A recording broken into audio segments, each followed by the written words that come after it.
দীপাকে হাসপাতালে ঢুকতে না দেয় ডাক্তার সহ নার্সদের উচিত শিক্ষা দিল সূর্য। হ্যাঁ বন্ধুরা, অনুরাগের ছোঁয়ার আগামী পর্বগুলোতে এমনটাই ঘটতে চলেছে। দীপা যখন ভাবতে থাকে সোনারূপাকে কোথায় রেখে সে হাসপাতালে তার ডিউটি পালন করতে যাবে, ঠিক তখনই কাকাই ও তবলা এসে সেখানে উপস্থিত হয়। তাদের দেখে সোনারূপা, দীপা সহ সবাই অবাক হয়ে যায়। এদিকে হাসপাতালে সূর্য ঘুম থেকে উঠে যখন দেখে 7টা বেজে গেছে, তখন সে তাড়াতাড়ি বিছানা থেকে উঠে এদিকে সেদিকে দীপাকে খুঁজতে থাকে। কিন্তু দীপাকে কোথাও না পেয়ে সূর্য প্রচণ্ড ক্ষিপ্ত হয়ে ওঠে। নার্স ডাক্তারকে বলে, দেখলেন তো স্যার, ওই মেয়েকে আপনার কাজটা দেয়া ঠিক হয়নি। এদিকে ডাক্তার রেগে গিয়ে সবাইকে বলে দেয় ওই মেয়েকে তারা যেন কেউ হাসপাতালের ভিতর ঢুকতে না দেয়, কারণ ও তার কথার বরখেলাপ করেছে। আর সূর্য বলতে থাকে ও আসছে না কেন, ওকে কেউ নিশ্চয়ই আটকে রেখেছে, তাই তো এখানে আসতে তার দেরি হচ্ছে। এদিকে দীপা কাকাই ও তবলাকে বলে, আমাকে আর কয়েকটা দিন সময় দাও, আমার এখানে আরও অনেক কাজ বাকি আছে, তোমরা বাড়ি চলে যাও। কাকাই বলে, দীপা তুমি এখানে মেয়ে দুটোকে নিয়ে কিভাবে থাকবে, তার চেয়ে বরং সোনারূপাকে আমরা বাড়ি নিয়ে যাই। কিন্তু সোনারূপা মাকে ছেড়ে কিছুতেই বাড়ি যাবে না।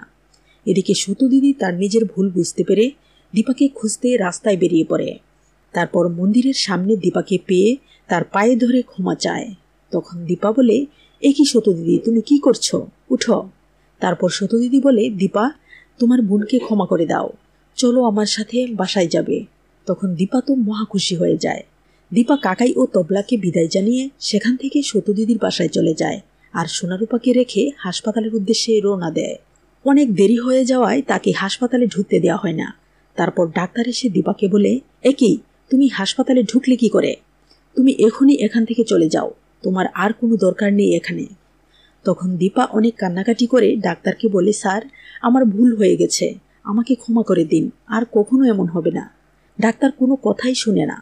এদিকে চেঁচামেচি শুনে ভেতর থেকে সূর্য বেরিয়ে এসে দেখে দীপাকে তারা আটকে রেখে বকাবকি করছে। তখন সূর্য বুঝে যায় ওকে তারা আটকে রেখেছে, ঠিক সে যেমনটা ভেবেছিল। নার্স যখন সূর্যকে বলে, একই তুমি এখানে, ভেতরে যাও, ঠিক তখনই সূর্য কষিয়ে চোর বসিয়ে দেয় নার্সের গালে। এদিকে ডাক্তারও চমকে যায়, ভাবে এরপর তো আমার পালা, আমাকেও তো সে ছাড়বে না। তো বন্ধুরা, তোমরা তো এটাই চেয়েছিলে, এভাবেই সূর্য যেন দীপাকে তার কাছে নিয়ে যায় আর সুস্থ হয়ে বাড়ি ফেরে। জানিয়ে দাও কমেন্ট করে। ধন্যবাদ।